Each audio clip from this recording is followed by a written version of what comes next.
Hello, ladies and gentlemen. Welcome to the show, Dave Emmons and the Strange Reality Show, where I have guests of different topics and different experiences and different investigative procedures or whatever they're investigating. I love to have different people on, but this guy I know, the guy that I have on tonight, and I'm sure everybody else will know him too. He's been around for a while, and he's one of the long, I guess, 60 years of investigations of UFOs and UAPs, and I know that's your favorite topic out there, the UFO and UAPs, whatever we want to call them, and ETs, because that's my wheelhouse also. But I know a lot of people are interested in it right now. It's a strange phenomenon. A lot of people are getting into the UFO thing. The ghost thing. I had a ghost show on here a couple of weeks ago, and the consciousness, they like that too. But it seems like this UFO, phenomena really still is getting more interesting to people because I guess because the NASA's saying some things, and then they're not saying some things, and then you got the military, the Pentagon coming out with videos and this type of thing. So it gets people interested. There's another big rumor. I'm going to ask my guest about this one. I forgot to pre-show this question, but it's about that our armada that's supposed to be coming our way that NASA says. And I know my guests don't like conspiracies, so he likes solid stuff.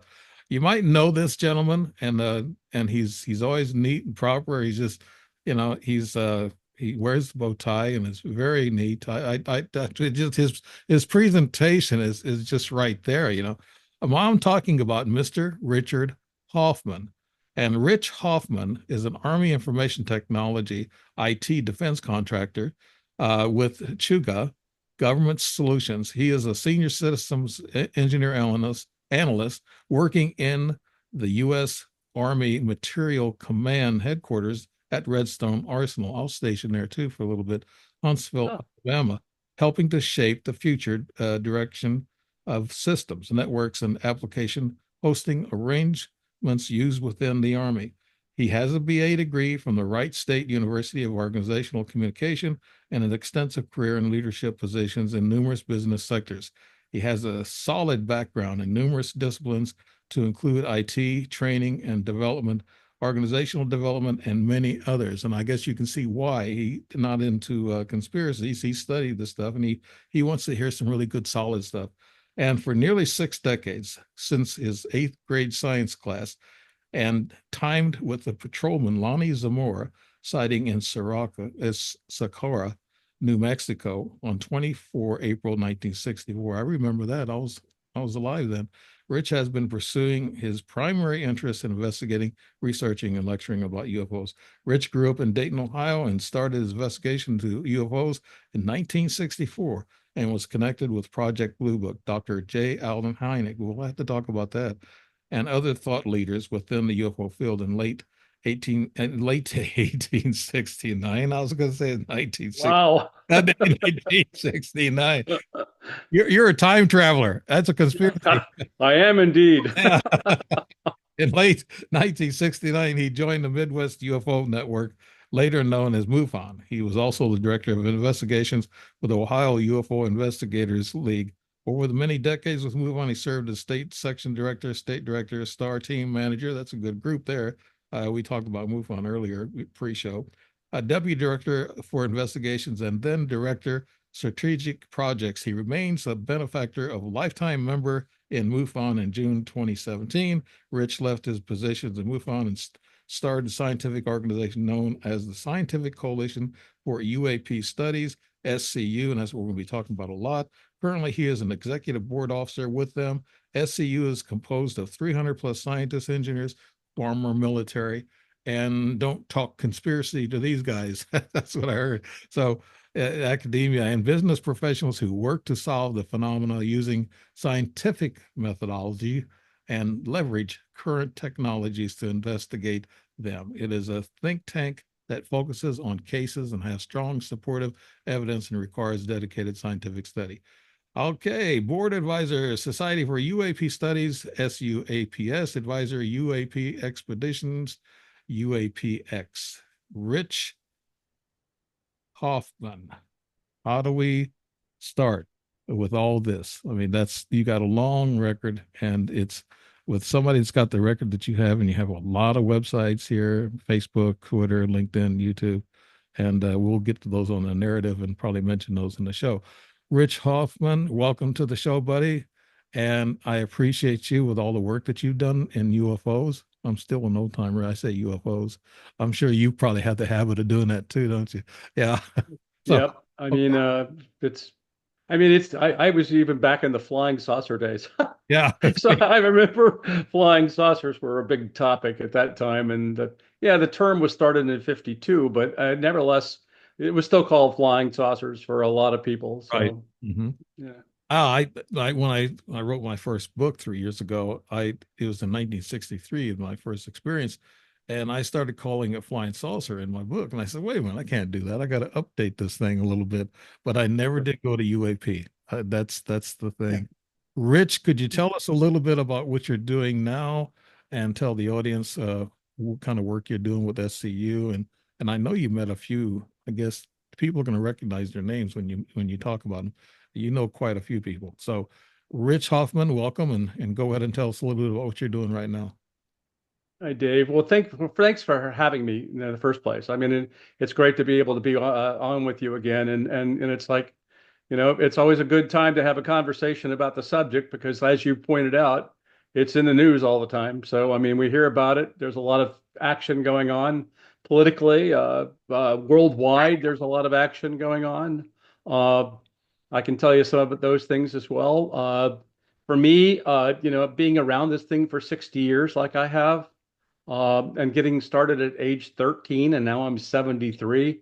And I'm glad to be above ground, by the way.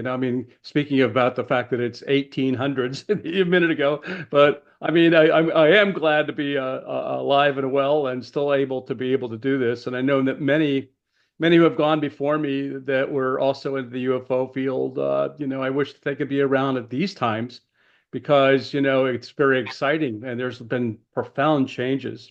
Right. I go back to when, again, the Project Blue Book was still going on, and I was doing case investigations at, age 15, 16, 17, and while that was still going on. And I remember, many times where I'd be out on a case and I'd have a Blue Book guy sitting next to me doing the same case. Right. So we got to connect with each other, and then I got connected with the people at the base a little bit, got to know some of the people at the project itself.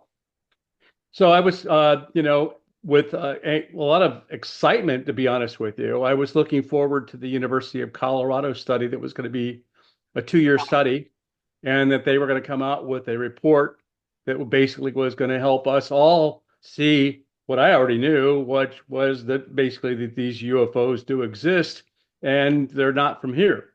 But I was massively disappointed when the report came out. And then we go into a situation where basically it said that there was not a national security threat, which, by the way, looking now, it is looked at in the context of a national security threat. Mm-hmm.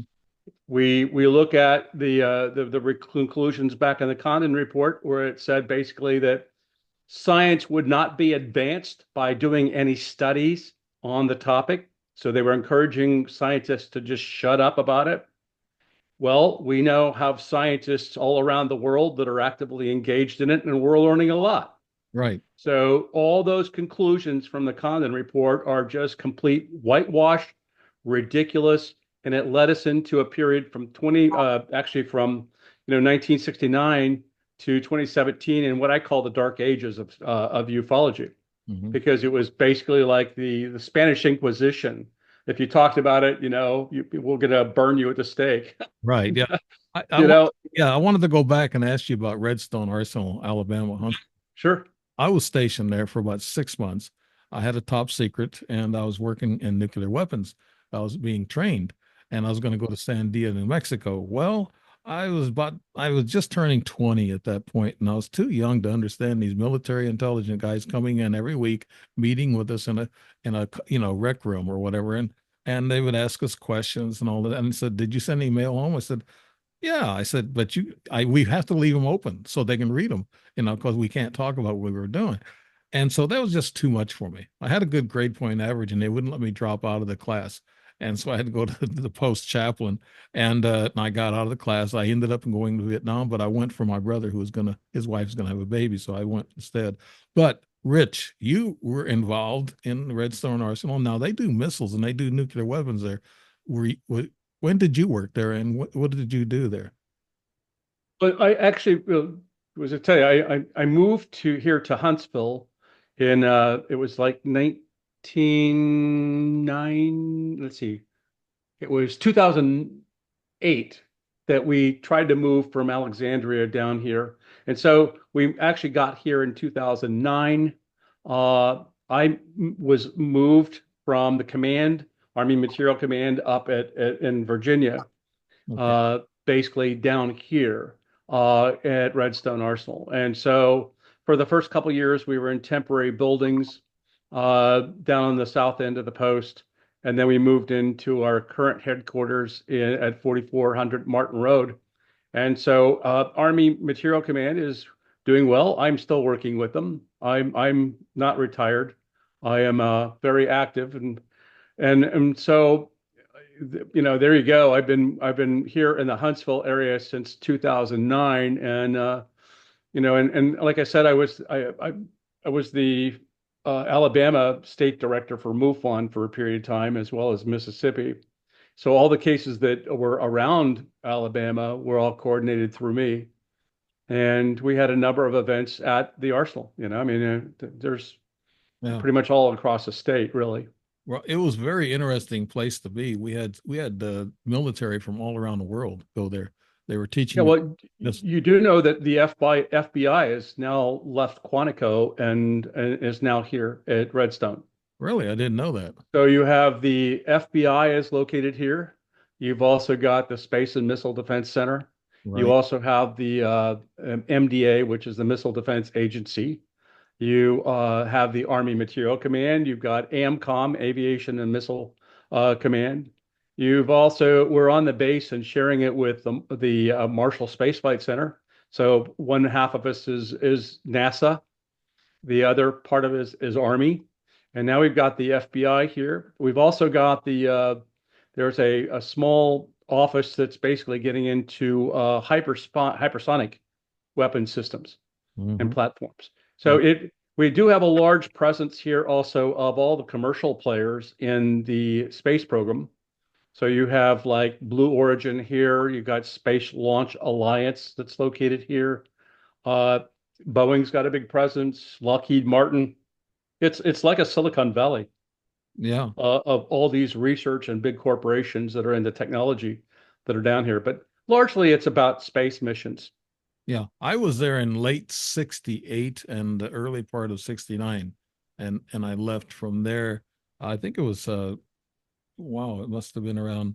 I went to Vietnam in July of 69, so it had to have been just before then that I finally left Redstone Arsenal. It was all wood frame buildings then. Now I imagine it's probably I'd love to go It and visit. Yeah. Yeah, it's quite nice now. You got brand new buildings. NASA's doing a lot of building, all the new buildings with the FBI that have happened. Uh, where I work at the AMC building, it probably got finished somewhere right around 2000, maybe 11 or something like that when the building was completed. So we've been in that. But there's a lot of building on the arsenal that's going on. Yeah. Now, do they study UAPs on that site, or can you talk about that? No, there's no UAP investigation whatsoever here. What you have is a situation where ARROW, which is the All Domain Anomaly Resolution Office, is located at the Pentagon with probably something on the scale of about maybe 35 to 40 people that are working on the effort. And then they are directing the fact that basically all military pilots and you name it, all organizations across the government re report their sightings to them and provide any video evidence or any kind of evidence to support what they've got. And so that's all being fed through secure channels up to ARROW. Hmm. But they're located there. And then you still have at Wright-Patterson Air Force Base, you have the old organization that was called Foreign Technology, which is called NASIC now, which is the National Air and Space Intelligence Center, I think is how it goes. Uh, it's the new FTD, if you would. That's basically out looking at any physical evidence that's provided. They would help to be able to re-engineer it, look at it, work with it, and then give some understanding. And then you also have Arrows working with DARPA. They're working with a number of the labs that are in existence within the military for any other kinds of research that they want. And then SCU, we're trying to support them in our way. I mean, not being a government agency or anything like that, but at the same time, promoting academia, get involved and trying to actually tackle this through science. And we're looking to, again, cooperate with them. As you very well know, probably also NASA is also engaging this topic pretty well. And anyway, so you have a lot of different players that are now actively involved, and and we're trying to help out where we can because we're just a group of scientists from around the planet that could also help out. Are they compartmentalized like Area 51? One group doesn't know what the other group is doing, and they don't switch information back and forth, or is it different, Rich? Is it different? Uh, so you still have, I mean, SAPs and some probably USAPs, which are special access programs, and so they're highest classifications for obviously certain things. And there's restricted people who are on maybe like what they call a bigot list or something like that, that may have access to that information about whatever that SAP is. But ultimately, it's a situation where, yeah, there's compartmentalization, if you would. We have a building that's a research lab that exists here on Redstone. And bottom line is every room is its own little entity, and nobody in each room knows what each other are doing, Yeah, right? yeah. So they're all building weapon systems and platforms. And so you have that by design because you again don't want, you don't want other people who what you're working on, and it's a weapon system Mhm. uh, predominantly. But you don't have there. I don't find that there's a lot of interest. Well, there might be interest, but there's not a lot of discussion throughout the entire Army uh, on the topic of UAPs. Mhm. Uh, okay, I want to get.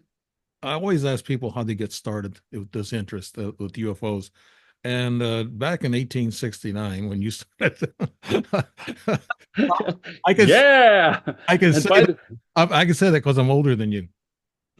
okay, Oh, I can say that. all So right. I'm privileged, but no. Back in 1969, uh, what started you in this UFO or UAP, how you want to call it, Rich?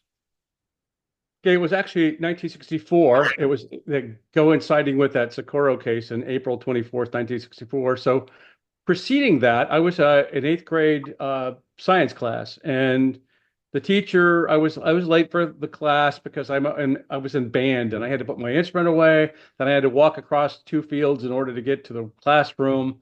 And so by the time that I got in the class, there was a list that was being passed around where you had to sign up to give a 10-minute talk Mhm. on a topic.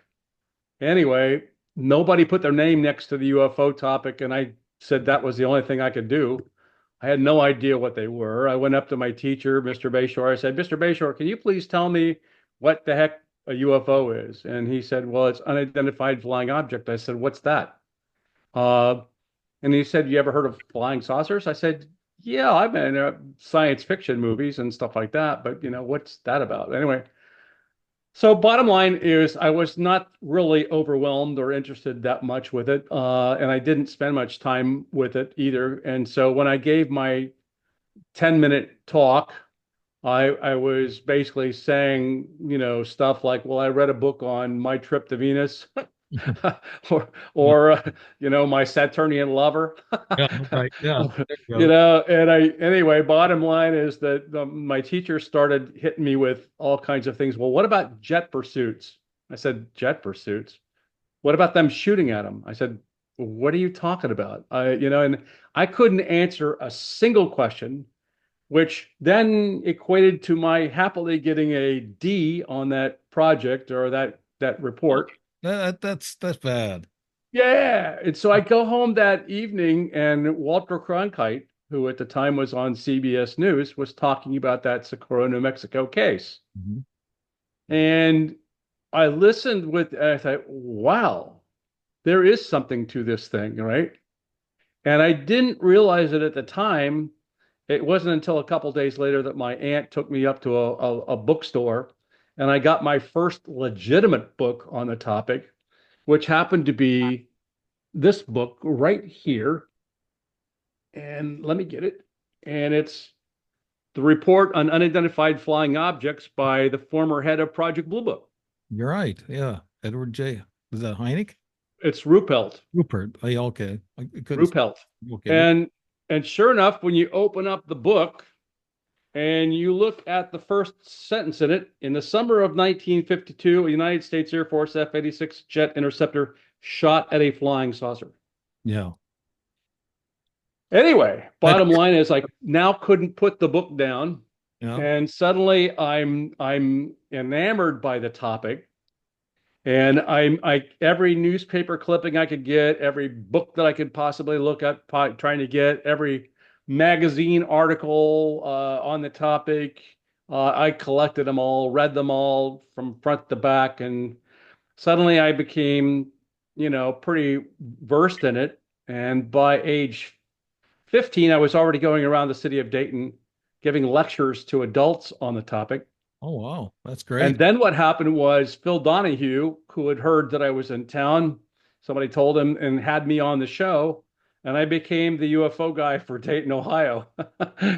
That's a good, So yeah. You got on a top-notch show back then. Phil Donahue was one of the top shows. I mean, it was great. I was very nervous, obviously, at age 15, but I think I handled it pretty well. I was able to answer a lot of his topics or his questions that he had, and he posed some good ones. But again, I just was well versed on it. I became enamored with the topic. I was doing a lot of, like I said, lectures, listening to people tell me their reports. I was already by that time starting to go out and investigate cases in the city of Dayton. Mhm. Uh, you know, uh, Seemed like I started getting calls about everything that goes bump in the night, including ghosts, Bigfoot cases, you name it.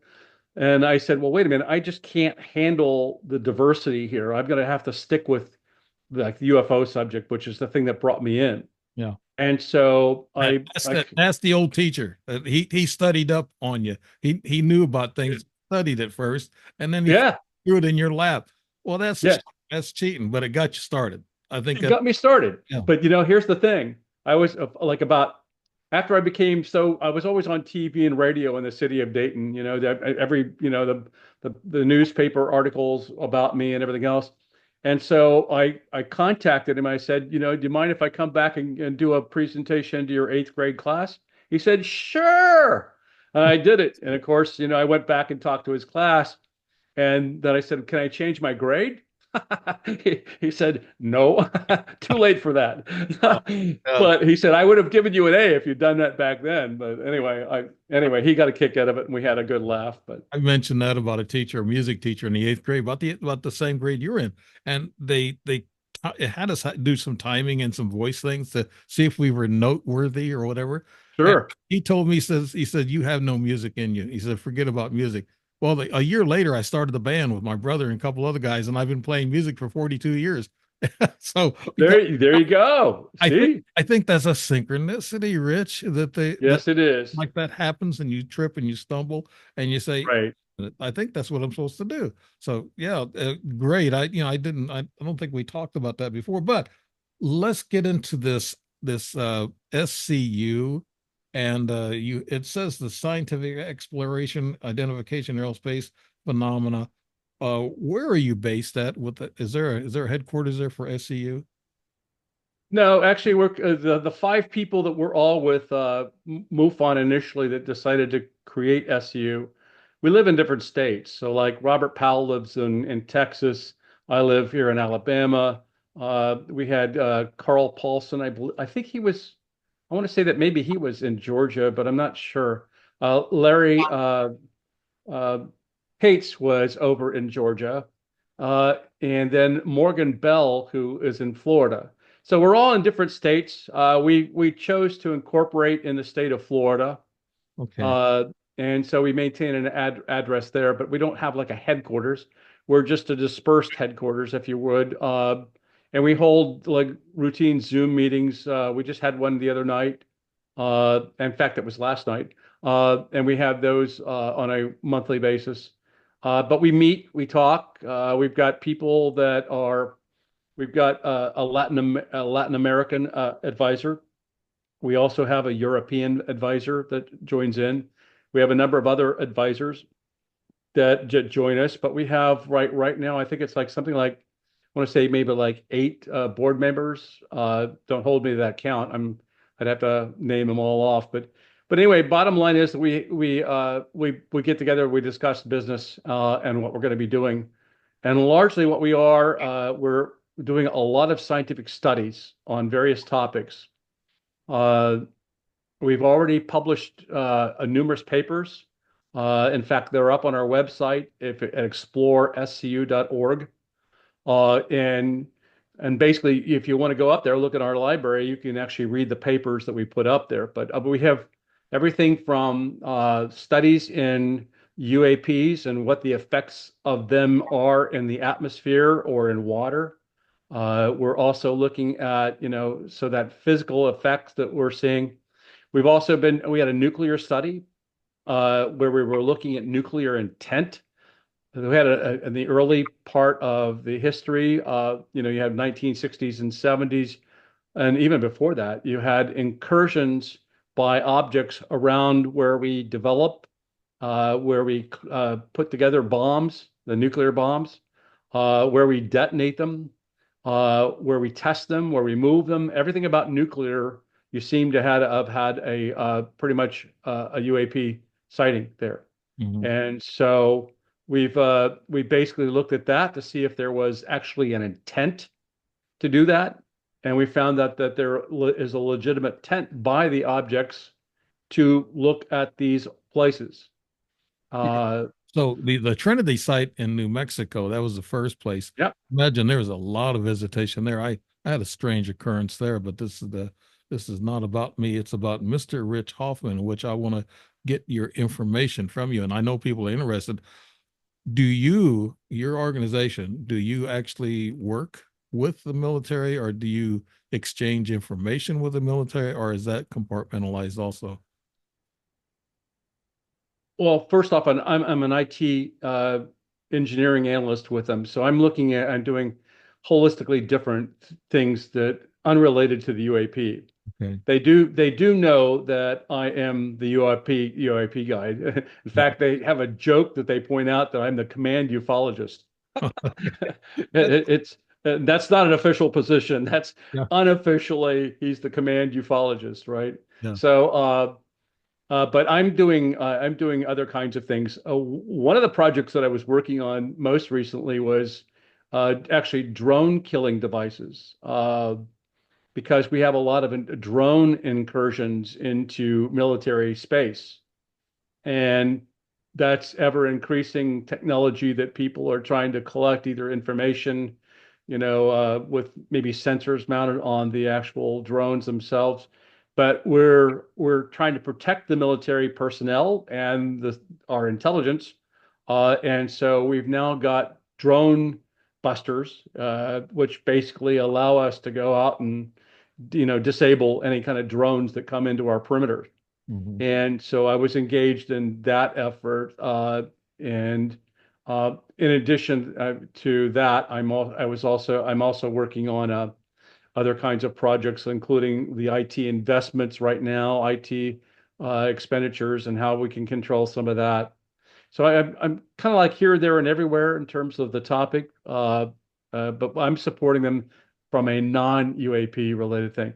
My cube that I live in basically is covered with alien paraphernalia, and I get asked about it all the time, including I've got that wonderful, sign like Mulder had in X-Files, where it's like the big saucer and Right. it says "I believe" or something like that on it. Yeah. Yeah. Well, So, you're lucky that the things have changed today. We think people are more open-minded, or your supervisor would come by and look at you and say, get that stuff down. But they yeah. don't, they're okay with it. That's great. That means there is Oh, some, I've had people come up and tell me their stories of their experiences, yeah. and so I hear stories all the time from military personnel. In fact, I was hearing military stories back when I was in Dayton, Ohio, back in my early days of this whole thing. You'd have pilots that would come up and say I chased them. My job was to film them, and so yeah, I heard every kind of story imaginable over the period of time. Now, And did they, sadly, and this is where I differentiate science versus, non-science, basically. We Science likes to tackle data. They like to have, measurements. They like to be able to take things out with a ruler and measure them. right. They want to be able to have anything that they can do that. So to be able to keep scientists happy, you have to have data that they can look at and use, better tools than just me telling a story and saying, "Hey, I saw a UFO last night." That doesn't cut it, Yeah. mainly because humans are indeed fallible. Some have better vision, some people have lousy vision, some have better hearing than others. Some people have memory loss. Some people have, all different kinds of things, psychological biases that they put into it. And so science doesn't generally go for that. It's looking for actually data where bias is ruled out and human fallibility is ruled out and everything else. And so what we're looking to do is to do instrumented studies where we can actually use things like radar, lidar, sonar, any kind of IDAR, Yeah. you know, Like they're to like they're doing on Skinwalker Ranch, in which they're taking exactly. Yeah. electronic instrumentation readings and everything. Sure. Now, Yeah. talking about the drones, I mean, drones can be big as a jet, like an F-16, or Yeah. they Yeah. can be bigger, I guess, right? And then Well, I mean, they go, yeah, they got autonomous ships now. They got autonomous, aircraft. yeah, So, I mean, look at Tesla just came out with the announcement that we're going to have autonomous track taxis now. So, yeah, bottom line is you don't have to have a pilot sitting on the inside of it anymore. And so, yeah, yeah. Well, now, what is that?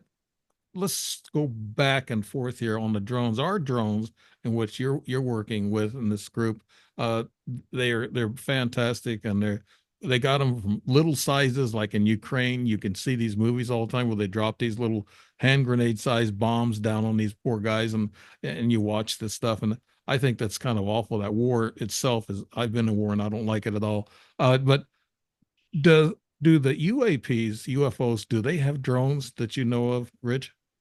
I mean, yeah, I mean, without a doubt. And any intelligence race that would be on a planet or would doing some observations would probably use something that would be, without having a person or flying it, or anything like that. And if you look at UAP or that we've had over the history and even in the MUFON database and elsewhere, you got objects the size of a grapefruit that are flying around, and they're just as capable as the larger craft. So, I mean, it's not like you have a pilot inside the grapefruit. Hmm. So it's more than likely it's remotely piloted and able to maneuver around, collect intelligence data, if you would, or whatever it's collecting or doing or whatever, and then head back to wherever the origination is, uh, or to be able to send it back. And if you look at history, history has every culture on this planet has got written reports of UAP or UFOs or some objects that were up in the sky that nobody knew what they were about.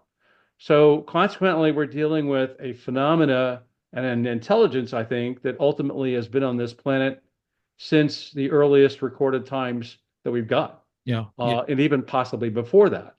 And so, how else do you explain the fact that they seemingly, when you have like an abduction case in Russia, they can speak Russian somehow through their minds, mental telepathy or whatever it is. but they're speaking Russian, and then if they're in Czechoslovakia, they're speaking some so bottom line, regardless of the language, they're able to talk it.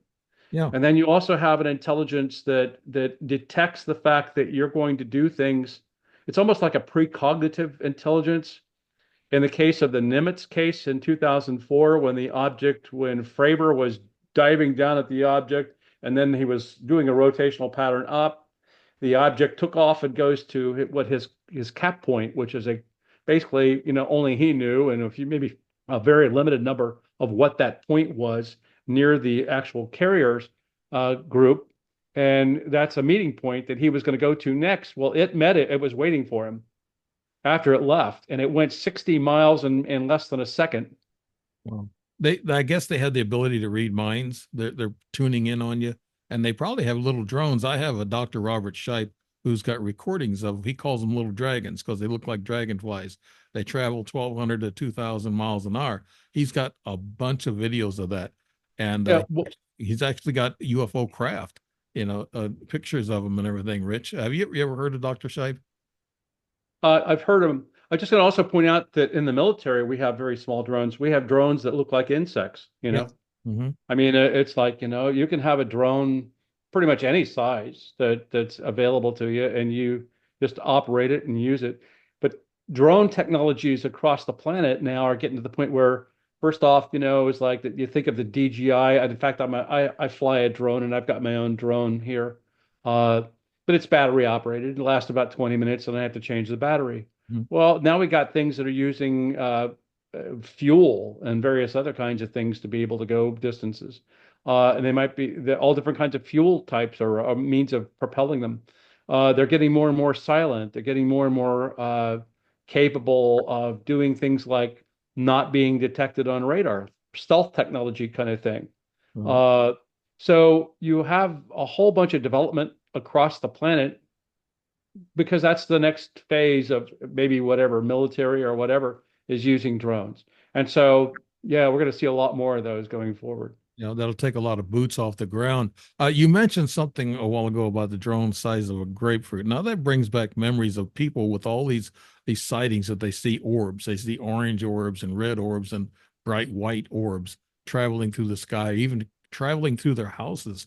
So what do you think those are? Do you think those types of orbs are extraterrestrial, Rich?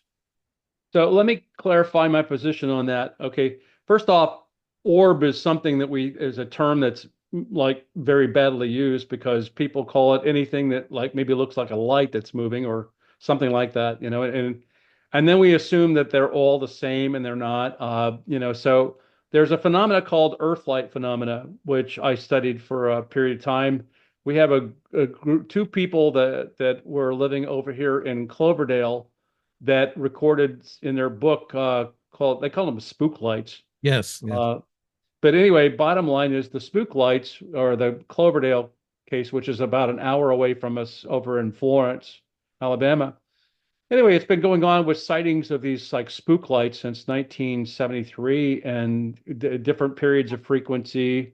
They seem to be like, like in the colder months, they're like 8 foot in diameter. In warmer months, they're like maybe 3 or 4 foot in diameter.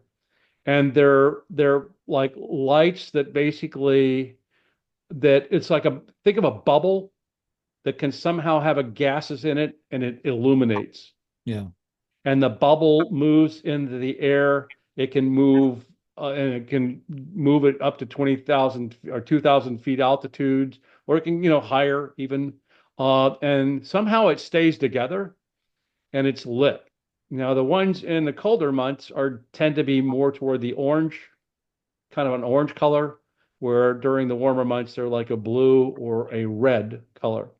And anyway, the thing I was going to point at, we've had a number of instances where, for example, these spook lights or earth light phenomena, which people describe them as being orbs, because they don't know what to call them, right?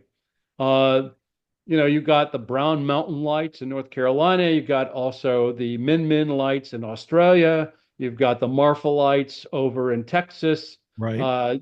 in 1973. And you also had Piedmont, Missouri, They were having, I guess, some sightings over there that Dr. Harley Rutledge looked into. You also had you also have the Hesteland, Norway, which was having a large number of these things. So there are places on the planet where you seem to have more of a preponderance of these things recurring. I don't call those UFOs. I don't call them, but they do fit the UAP definition because that's like more like unidentified anomalous phenomena, if you would. You just can't figure out what it is. It's not a craft or anything of that nature. It's just a big ball of gases. But we've been able to do spectrum analysis on it, and we find out that it's made of things like nitrogen and oxygen. It's got some sulfur. It's got like, maybe like iron composition. And it has these different elements in it. And it also has things like yttrium and scandium, which if you look on the periodic table, they tend to be like in the transition metals or earth metals, they call them. And so the interesting thing about that is that, scandium has been seen on the inside of these balls.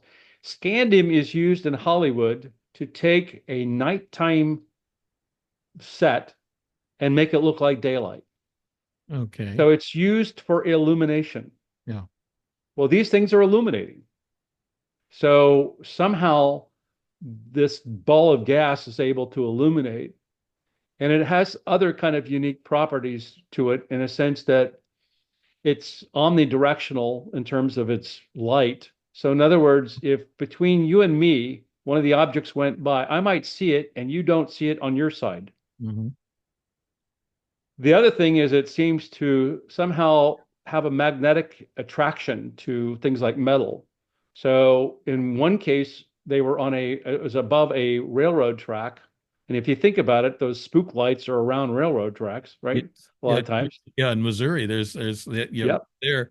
I I was thinking also. You talked about lights and they're luminous. Do they have to have ignition somewhere since they're gases? Is there has to be something to ignite that gas to make it go? And can they go parallel to the ground or do they go vertical? They Rich, can do both. they can do both. And so they can go straight up. In fact, in the Brown Mountain Lights, there's a description of them going shooting up and also in Missouri, there was one of the lights that was seen that went straight up at an incredible rate of speed. So they also in Cloverdale, they were seen going along the ground and then getting up to about 2,000 feet altitude, going in a straight line against the wind. Hmm. So we don't know what makes them be propelled. Why is it that they actually move? How do they stay together? They don't last long. Maybe like about 10 minutes to maybe probably max or be 20 minutes if that. I think it's mostly around 10-minute time frames. So consequently, they're not a long lasting phenomena. Mm-hmm. And if you think about it, back even in World War II, we had things like the Foo Fighters.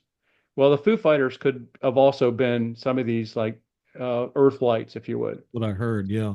So I think that the Earth light phenomena is probably a good number of the things that they're calling orbs. Mm-hmm. And I'm not speaking about, the things that people say that they see around ghosts and stuff like that. I'm actually talking about like a phenomena like, good sized, 4 foot in diameter to 8 foot in diameter, Yeah. and so on and so forth. Let me go Skinwalker Ranch all over you on this one. On this Right. orb. By They the way, Travis Taylor lives here in town. Yeah, Him and no. him and I are good friends. I've Well, actually been to the ranch, so I know where. I mean, some things that I actually presented at the Phenomicon, which is the right out there. It's held in Vernal, mhm. and they have it yearly, and it's a good conference if you're into the paranormal. No, they got orb there that goes into the mountain or whether the butte, whatever they call it there. They got it going there and it goes up in the air and they can follow it around. What is that? Could that be? I mean, it's kind of dicey when you get to you explained it chemically, and that sounds good to me, a good scientific explanation for Earth lights or Earth orbs, whatever. But what happens when you find something like Skinwalker Ranch and they have this real orb that really changes things and can mess up their instruments and all this other stuff?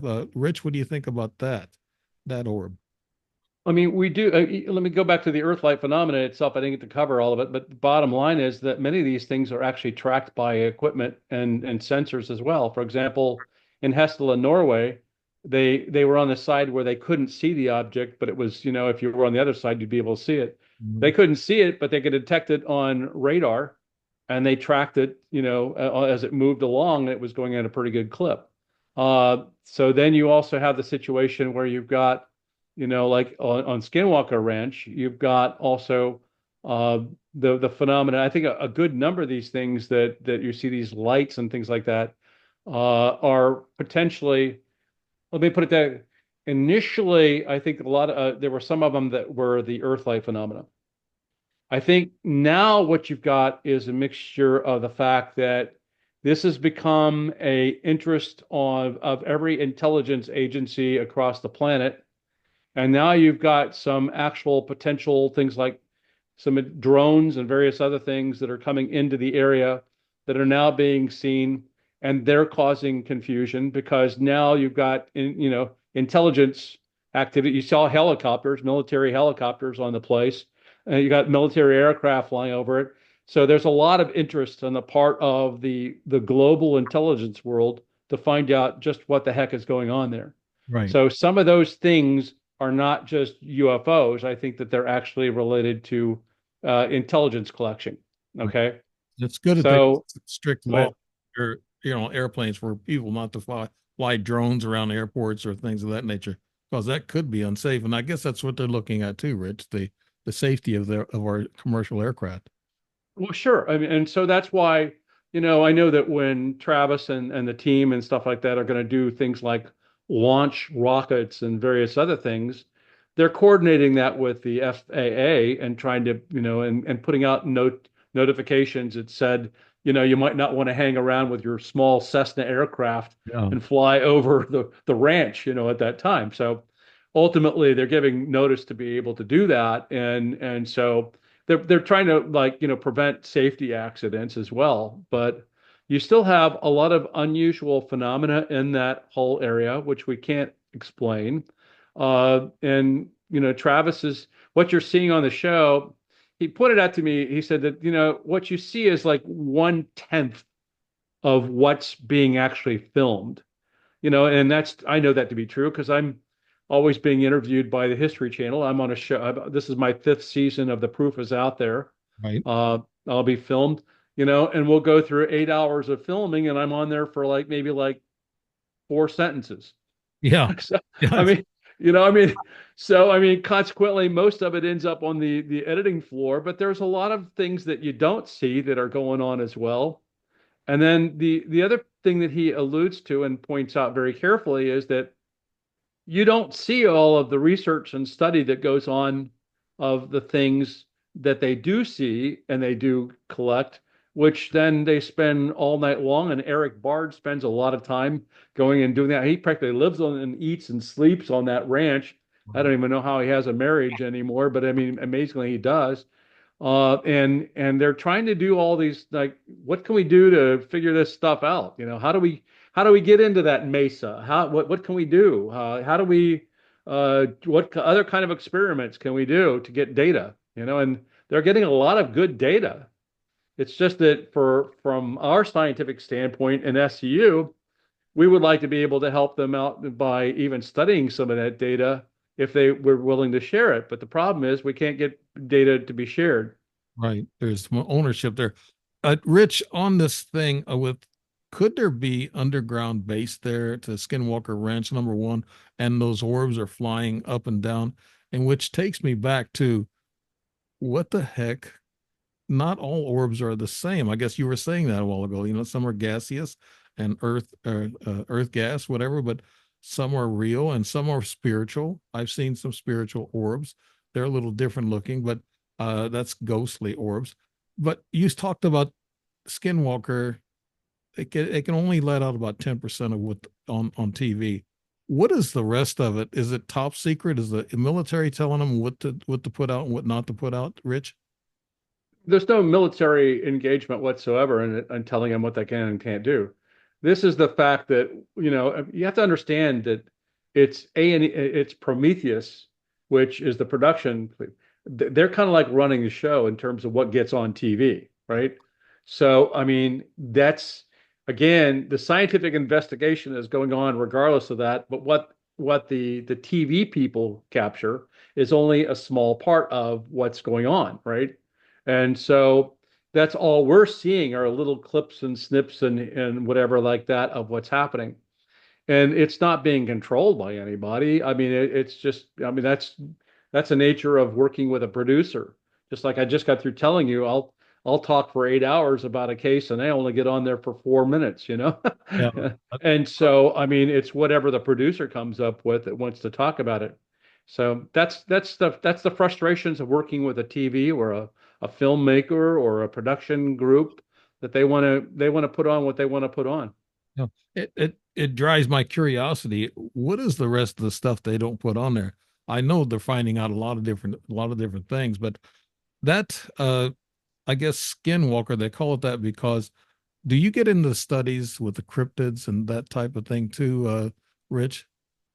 I kind of like left that up to a cryptologist and a cryptid specialist. I mean, again, I want to point out to you, it's like, when you go into medicine, for example, you might focus on some one area. Like I'm a foot surgeon, you know, Yeah. because you can't be a foot surgeon, a head surgeon, an arm surgeon. You know about that. You become expert in that one area.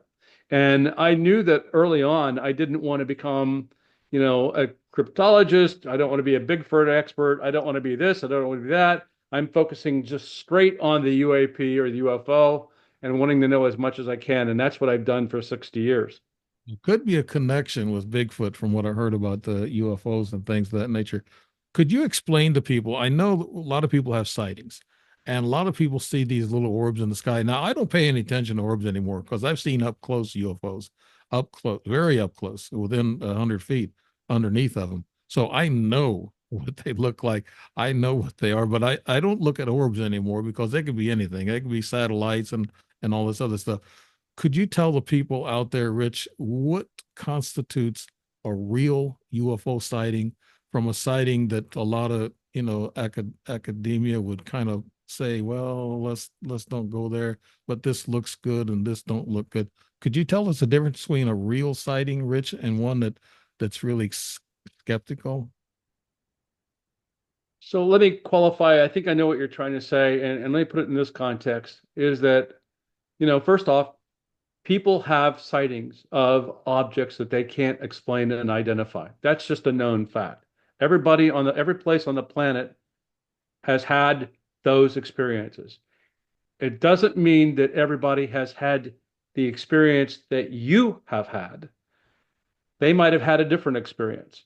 And so when you talk about your experience, it doesn't match up necessarily completely with somebody else's experience. And then we get into this discussion about, well, is one better than the other one, which is more accurate and everything else.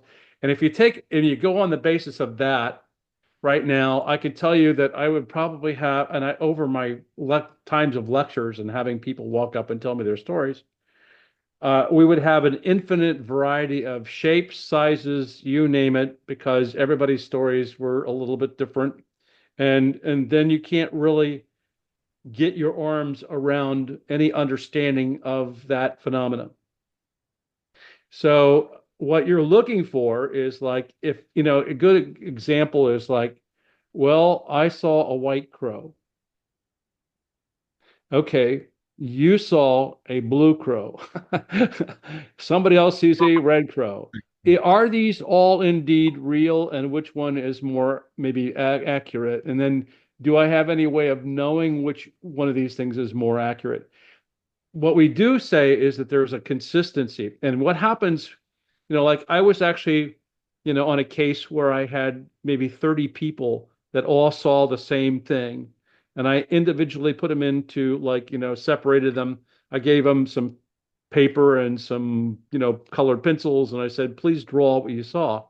and I had 30 different drawings, and then I had 30 different stories of the same object that Mhm. they had seen. So again, going back to why do scientists avoid going into the human testimony? Because it's not giving us any good solid data that we can work with.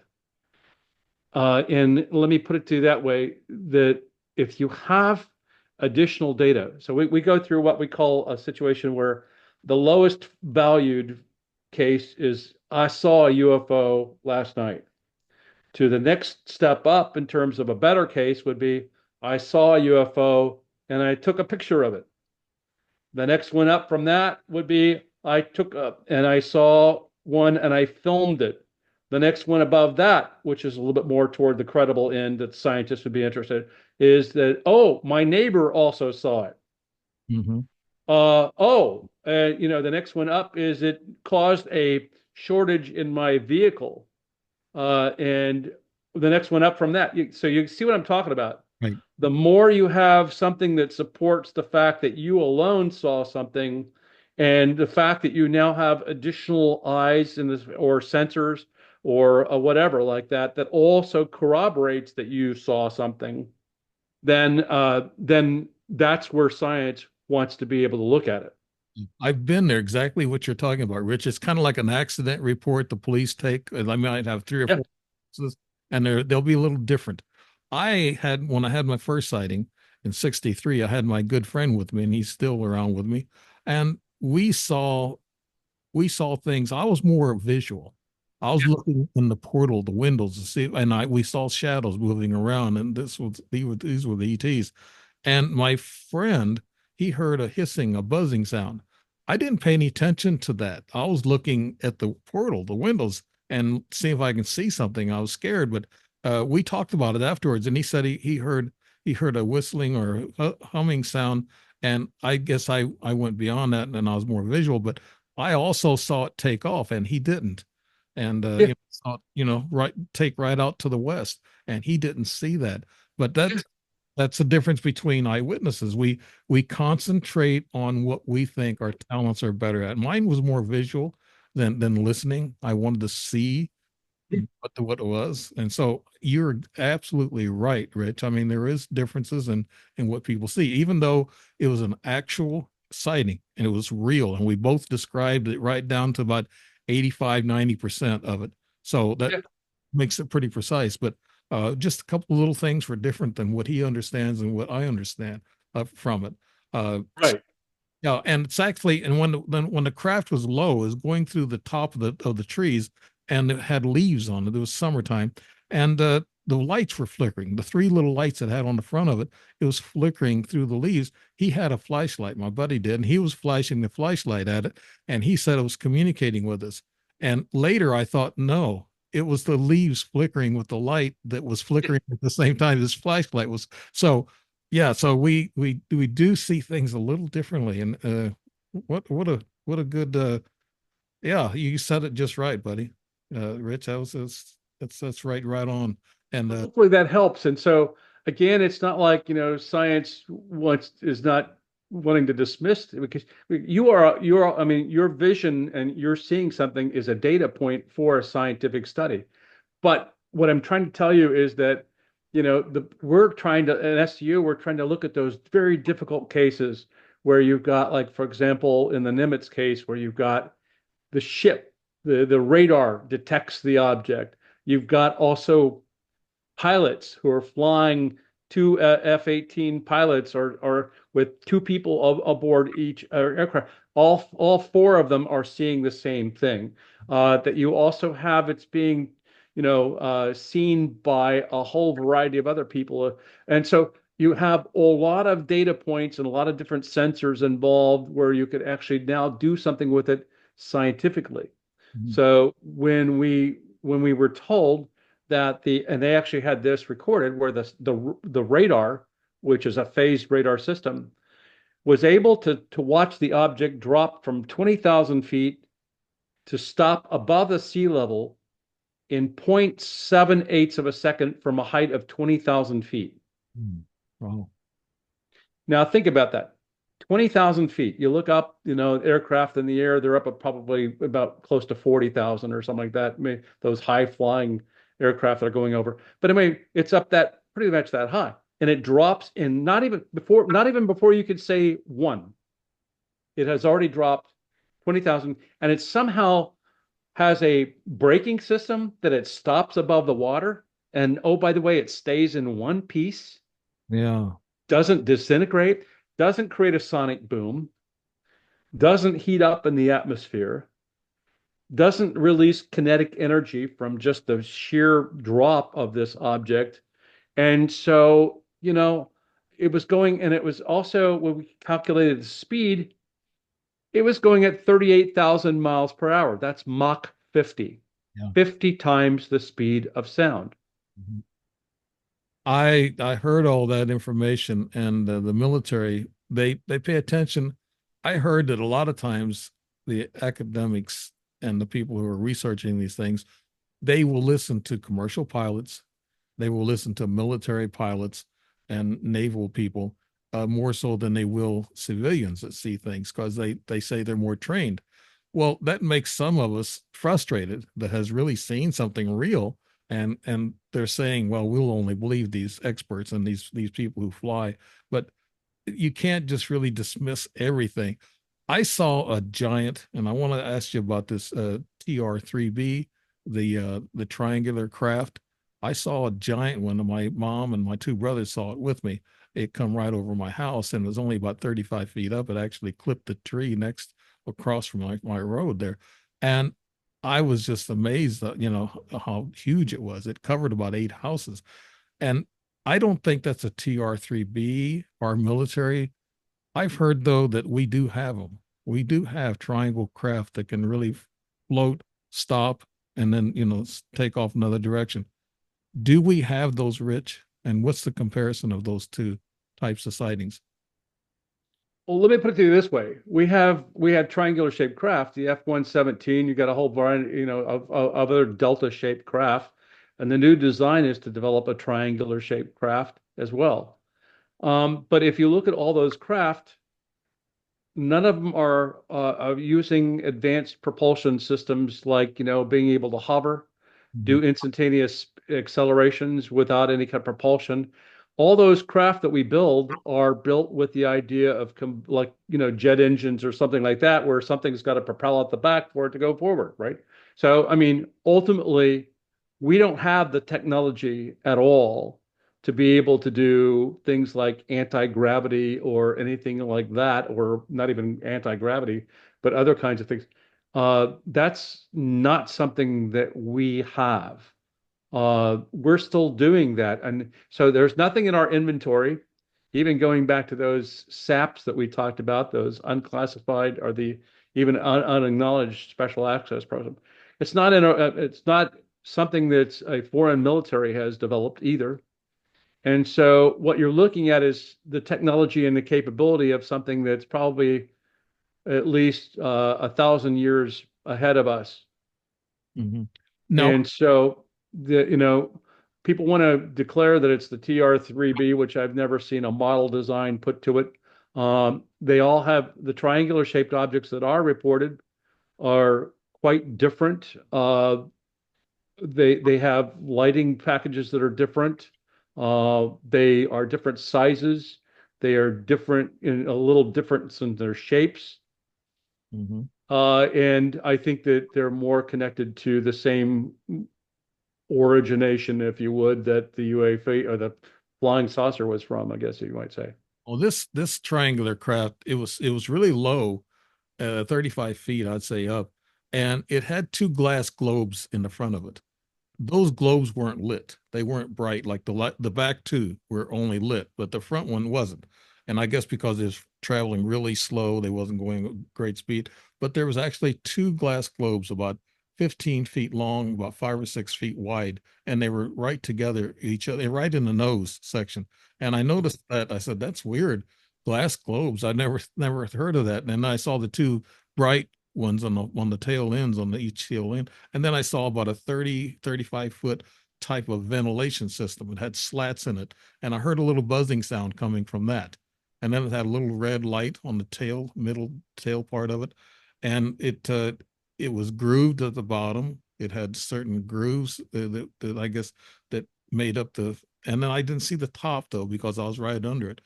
But that was really, it was awe-inspiring to see something like that. And my Well, mom, sure, that she would be. yeah, she was 86 years old at the time, and she said, Yeah. I was afraid to get outside on the porch, because I might be abducted. She's had ET experience. She's 96 now, and I'm still going to do an interview with her. That's for sure. But you mentioned that there's all kinds of UFOs that people see. Can UFOs shapeshift, Rich? There's some belief, and there are some reports that support the idea that they can do things like have other objects that separate from them. For example, if you look at the Aguadilla case, originally it was like one object, and then it goes into the water, comes out, and splits into two identical shapes with two different signatures in terms of the temperature. But you basically have that kind of a situation where they can separate. They also, if you look at the Tehran, Iran 1976 encounter, you had a situation where two smaller objects came out of the larger object, and then they kind of rotated around the larger object, and then one goes shoots off, eventually comes back up, and it joins and comes into the craft. Mhm. Uh, there's some belief that they can change shapes, if you would. If you look again at the Aguadilla video, you'll see that as it goes through its flight maneuvers, it's actually changing shape. There have been others that change kind of a shape. So yeah, I mean, the answer is yes, they can change shape. They can morph, if you would. They can camouflage themselves in clouds too. I guess they can produce a cloud around them and, act like some kind of. I don't know what videos to believe on the internet. A lot of Yeah, CGI. I it's know getting harder. you guys that really study this stuff, it must drive you crazy because I It see, does. like Bigfoot and UFOs, and their CGI and their AI now, Yeah. it's crazy. You can't tell the real from the junk ones. Uh You're absolutely correct, and that's my challenge even with the show called "The Proof Is Out There" on History Channel that I do. They generally hand me like like something like maybe 12 or 13 cases in which they've got video or photos or something like that, and they say, you know, here, look at this and analyze it. So I look at it and analyze it, and what I proceeded to tell them, I said, look, this is getting a lot harder because number one, you've got AI now coming out where you can't look at, I mean, I can create anything anymore. Uh, you already had the problem where software was available for your local PC where you can actually make something that looks like Star Wars, yeah. with CGI and everything else.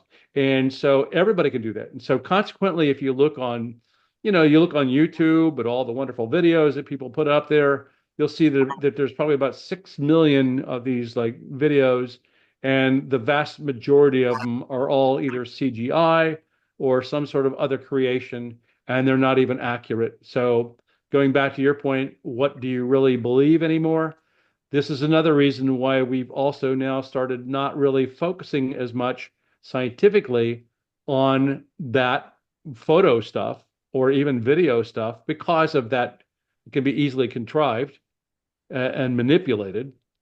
And then the other, which is also why you'll find that we tend to go towards the military because military cases have very $1 million equipment, excellent cameras, Mhm. and they're using other systems that you just can't manipulate that data.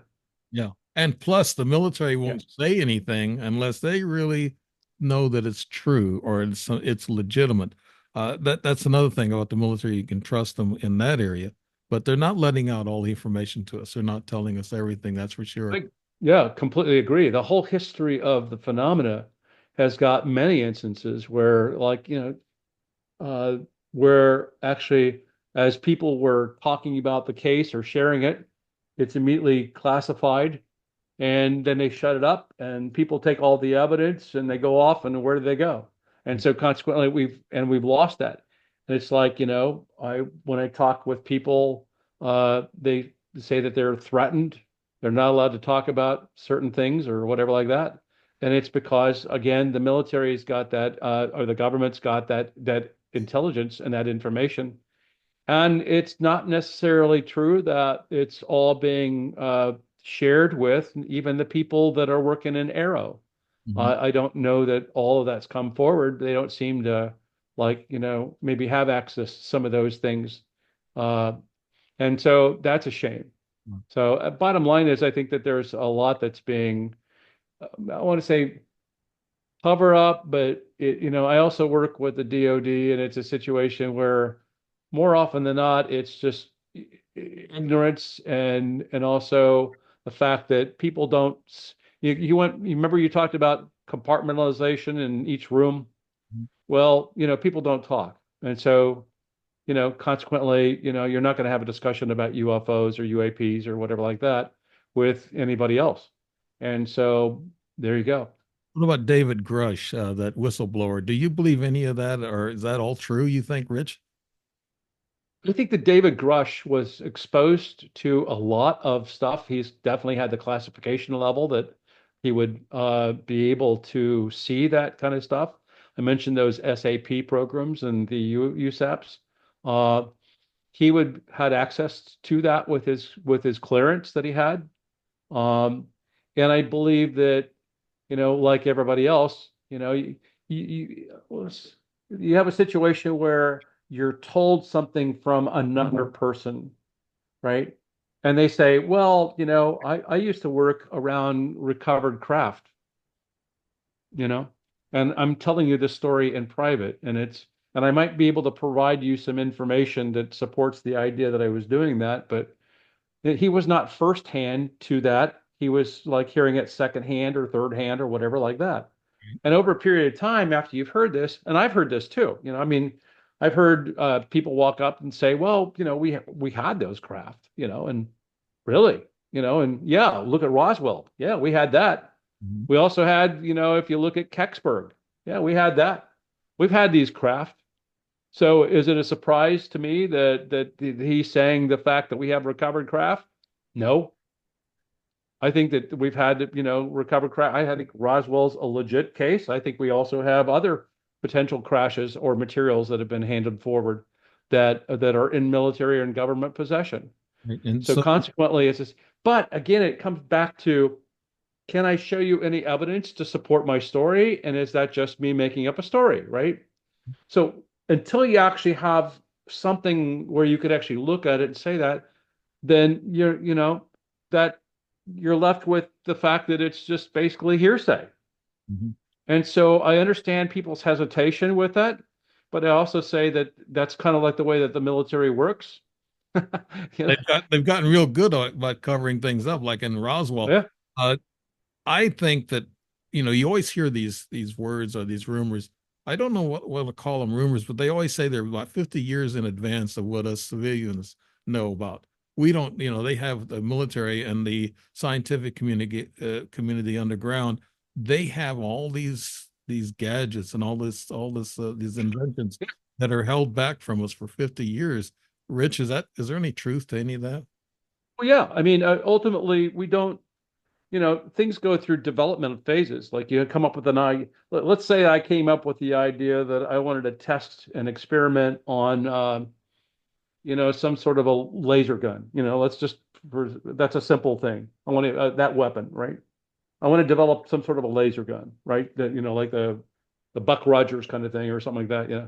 Anyway, bottom line is, so the lab over there keeps working and working and working and working and coming up with a prototype and developing it, and then eventually you get it to work, and then you got to go out and you have to test it, and then it goes through many many tests, and you find out, well, maybe it didn't work, then it goes back to the lab and you keep working on it, and some of these developments and things like that take decades, Mhm.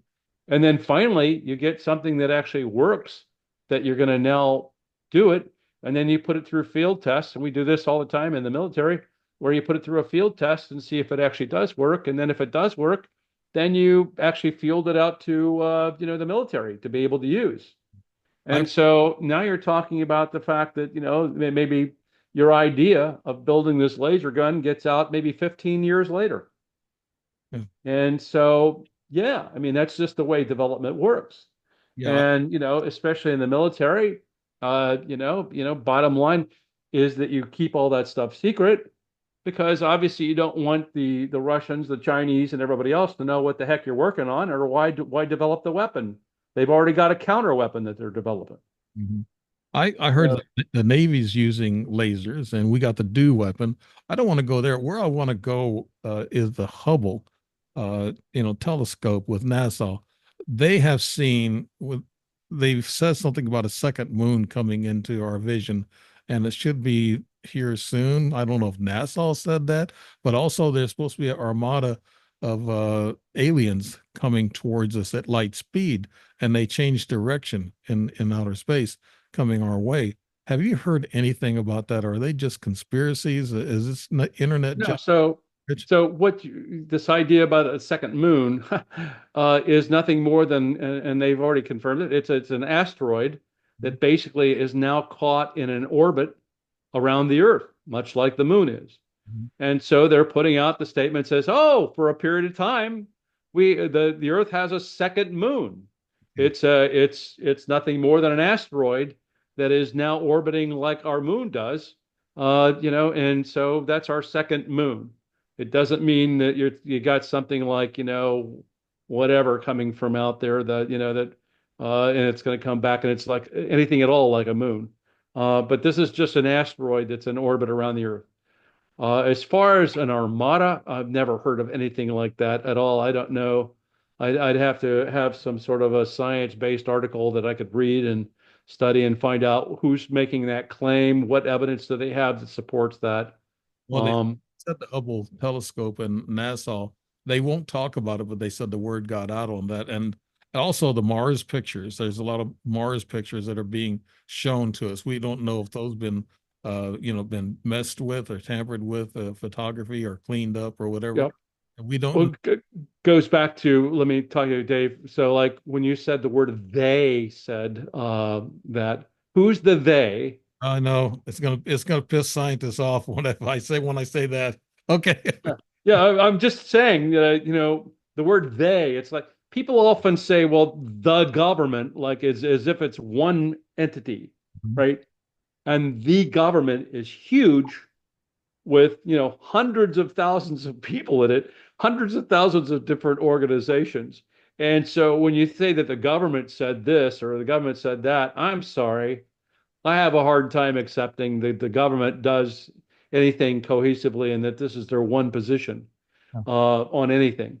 But, again, it's a situation where people read into things just like this idea of a moon, which is now being carried out and like, oh, it's a big another thing. It's not. It's just an asteroid.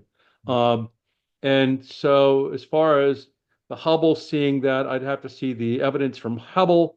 I'd have to know what they're talking about. Are they talking about the fact that they are seeing? I mean, right now the not the Hubble, but the James Webb is looking long distance at objects and galaxies very, very, very far away from us. And I don't, it's now starting to see stars that we've never and galaxies that we've never seen before because it took all this time for the light from them to actually get to us. Right. And they're talking about seeing lights on certain planets around these stars. And they're also saying that there's some kind of a structure that's built around the planet for energy. I forget what they call it. I have a That's short a Dyson sphere, and it's conceptual. It's not conceptual. So, just because we put out as a human that there might be a thing called a Dyson sphere, which is around the planet collecting energy and utilizing the energy from their nearby star to be able to do something for the planet. We are looking for things that they call technosignatures, which indicates that there might be at a distance some sort of an indication that there's technology being used or whatever that's coming from that planet. Or we're looking at the fact that the atmosphere is a certain way, or we're looking at a whole variety of things. And we have yet to find one with a Dyson sphere around it. We see lights coming from things, but if you take a look at even the planets here, There are explosions on planets. There's meteor that hit planets that cause explosions. There's a whole variety of things. So I don't necessarily, science doesn't buy in. I mean, we pretty much know what those kinds of things are, and we don't jump to big conclusions on it either. So we're going through time real fast. It's so interesting. It gets time goes. Let's get you a little bit closer back to SCU, and Louis Elizondo, and the Blink 22 guy. I can't remember his name. Tom DeLonge. Yeah. And also, he was the Assistant Secretary of Defense. Was Yeah, Chris Mellon. Yep. these guys now? Do you really think they know a lot of stuff? What's going on? Or are they are they legit? First of all, Rich. Well, I mean, Chris Mellon's a part of SCU. I mean, yeah, he's on board. Lou Elizondo, I work with. I've met with. We have meetings. I have the deepest respect for him. Yeah, he was in a position to know. I also know Jay Stratton. Jay lives here just outside of Huntsville. Is a great guy. Actually, was the one that created OSAP. Mhm. He worked at the Defense Intelligence Agency and helped to get that whole thing going. And he also was with the UAP task force, helping them out. So, I mean, Jay is a great individual as well. But yeah, I mean, I knew Hynek. I know Oh, most all the people in the field. I've been in either meetings or conferences where we've had them actually on board with us. Um, SCU is composed of some really incredible people like those people. yeah. And yeah, I have the deepest respect for them, and I completely think that their intentions are in the right place. They want to be able to get answers like I do and everybody else does. Right. You have a book by Louis Elizondo. You want to hold that up? Sure. I was just You telling want you before the show when we were talking yeah, about you want Lou to Elizondo. yeah plug your Lou Elizondo just came out with his book here called Imminent, okay. Inside the Pentagon's Hunt for UFOs. And so he talked about his experience and how he got on board with the whole project and program and some of the struggles of being with the program. But you know, great guy, great guy. I have the deepest respect for Lou. So imminent means disclosure will happen. Is that right, Rich? Well, he's believing that, yeah, I mean, a lot of us believe that, we're a lot more imminent now than we were back in the Condon days when, basically they were shutting the door on the project and there's no such thing as UFOs and all that wonderful stuff. Now we've got a government that admits that UFOs are real. We've got a world that is basically also getting engaged now. The Netherlands just signed on to be able to get all of their pilots to be able to report their sightings finally to a centralized database. That's a good news story. Other governments around the planet are also coming on board and wanting to know what the United States is doing and how it's doing it. I think that ultimately it's a situation where there's a lot more open discussion now. We got more scientists on board, and even an SCU and other organizations. We got academia. We have colleges that are now getting funding for research on the subject. So I think that it's going to be rather within maybe the next decade or whatever or less that we'll probably be able to actually get some sort of an admission to the fact that look, we've looked at these, we've tried to track them, we've got more indications, and it's clearly something from elsewhere, and you'll have to admit that. Mhm. But also the problem is that I don't, while we want to declare that the world is ready for that announcement, it's not. There are a lot of religions that have issues with that kind of belief. Right. There are a lot of people that have a lot of misbelief. If you take a look at that, so how do you come out and make that announcement? And I think what it's going to take is it's going to take scientists to be able to do the proper studies, to give the evidence to the politicians who will now have some sort of backing scientifically that supports the conclusion and allows them to come forward. Mhm. In finishing up, I wanted to ask you at first how you got started. And now I want to ask you what are one or two of the most amazing stories that you've heard and they're legitimate cases. Rich, could you tell us maybe a little bit about any of those? the big cases that you've been on, and you found out that they were legitimate through your research and through your friends getting together and researching these UFO sightings or abduction events or anything. Do you have a couple of juicy stories for us before we leave, Rich? You want to hear the nitty gritty of juicy Yeah, stories? yeah. Okay, so let me put to you, first off, I've never seen one myself. Mhm. Okay, and I've had many sky watches. I've done a lot of things, and I've never seen one. Number two, my aha moment where I became a definite believer that there was something more was a case in the mid 70s in which there were a lot of UFO reports the night before. And the next day, a farmer is looking out of his second floor window and seeing in his wheat field, in the middle of it, there's a huge circular area where his wheat's now gone. And when we investigated that, we found out that it's a 70-foot diameter area where wheat was vaporized below at the root level. So the roots are there gone in the middle. There's like a depressed area of the soil. You also, as you progressively go out in any direction from the middle, you start to get to the point where you might, on the outer edge, see a little bit of roots. You might see a little stubble. Then you'll see the further out a little bit rotational pattern of the wheat. And then you see a 70-foot area of puffed wheat where it's been heated up and it puffs. Oh, wow. Now you're standing in the middle of that and you're not seeing any evidence that anybody could get in and bring in heavy equipment and create this, right?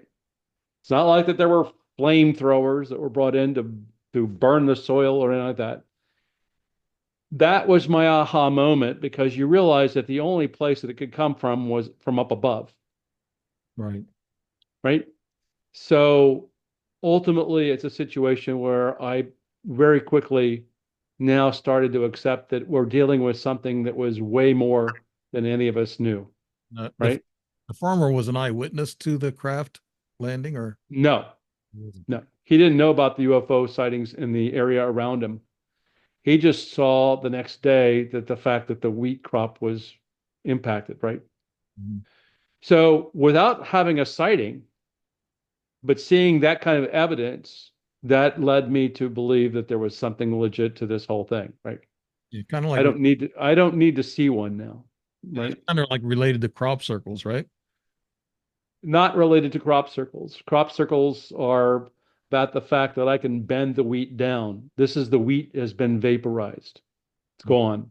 So there's more. Okay, did you take, I guess, radiation readings or Yeah, mic? yeah. There's microwave radiation there. Oh, So ultimately, there's that kind of like an effect you find in that. So what I'm trying to tell you is that there's no explanation. It's totally unlike any kind of crop circles. They're out making pictograms on there or whatever like that or pictures, and it's all it is just matted down wheat. The wheat's gone in this. So, okay, so that's also documented in terms of other cases where the same kind of swirl patterns are seen as where you've got baking of soil, including the Delphos, Kansas case where you have a situation where uh, the soil's now hydrophobic. It beads up when you pour water on it. It never turns to mud anymore. And it's like a 4 foot area, and it glowed for 4 nights. yeah. So that's as a result of that object. So there you have that kind of thing. That's my aha moment. Now, other cases you talked about, there are many cases that I've investigated and looked into. Obviously, I spent inordinate time about the Aguadilla case. We spent 2 years studying it. It's definitely clearly an unknown. You have the Nimitz case, which is clearly an unknown. We published a 277-page paper on that. It's up on our website, and that was taken up to Congress, and people on the Hill also saw it, Mhm. our paper. So we got the Nimitz case. We've looked at other cases. They're all up on our website, and you can read those stories and to your heart's content and find out that there's a lot of these cases that are definitely unknowns. Yeah, in closing, that's what I was going to ask you. The SCU, you have contributors and you got partnerships and you have collaboration. And so I guess this group people contribute to it to, I guess, finance the investigations and that type of thing. Is that what you're looking for? Also, contributions? We're certainly looking. We're a charity, a charitable donorship, so we have to rely on whatever we get in terms of people's donations, like many other places are. Uh, we don't have any, like, big time somebody's paying us, the National Science Foundation or something like that. We're not getting anything like that. It's just, contributions that we get. Um, Contributions or contributors are people that don't necessarily have to give any money, but ultimately that they're giving time. They're helping to do studies. They're helping to write papers. We publish our papers. We publish a newsletter. We also have conferences every year. So we basically have people presenting papers at conferences. This year it was in Huntsville, just down the road, that I held it, and it was a very successful conference. We've had it since 2019. Mm-hmm. Well, you're a great investigator, and you're a classy guy, I'd say. And Thank you.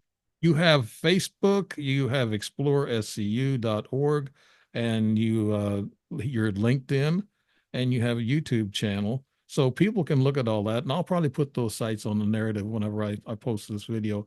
And Thank you. I've had a great time with you, Rich. You're you're very knowledgeable and you represent the scientific academia side of it. And Thank you. I'm an experiencer. I know a lot of times that a lot of people say, why didn't you get a picture underneath those craft? Like, because you never know when you're going to see one. They just pop out of nowhere. And if That's right. you don't have a camera on you, you don't want to run in the house and get one because it'll be gone. And then you're going to miss the experience. And Yeah. that's been my problem. I wish Well, it's not just your problem, yeah. Dave. Everybody has the same kind of problem. There's the vast number of the cases that are out there. Let me put it to you this way: the vast number of sightings that happen don't get reported. Number one. Number two, it's not like necessarily that everybody's thinking about taking a photograph or having the best camera or whatever like that on them at the time when they see something. And then three, it's a situation where you can't predict when this phenomenon is going to come around. Mhm. As a matter of fact, I can actually kill your batteries a lot of times. A lot of people They their do. They do. Yeah. batteries go dead. Rich Hoffman, thank you so much for doing the show, and I'm so glad to have you on. And I thought as soon as you said that you'd do the show, I said, "Good, great." I mean, you're adding some really grounded information here for us UFO experiencers and also people who are interested in this stuff, what to look for. And I appreciate your wisdom, your knowledge, and your 60 years of investigation. I appreciate it, buddy. Rich Thank Hoffman, you so much. thank you for being on the Strange Reality Show with Dave Emmons, and I appreciate it. And good night to all, and good night. And thank you so much, Rich Hoffman. Thank you.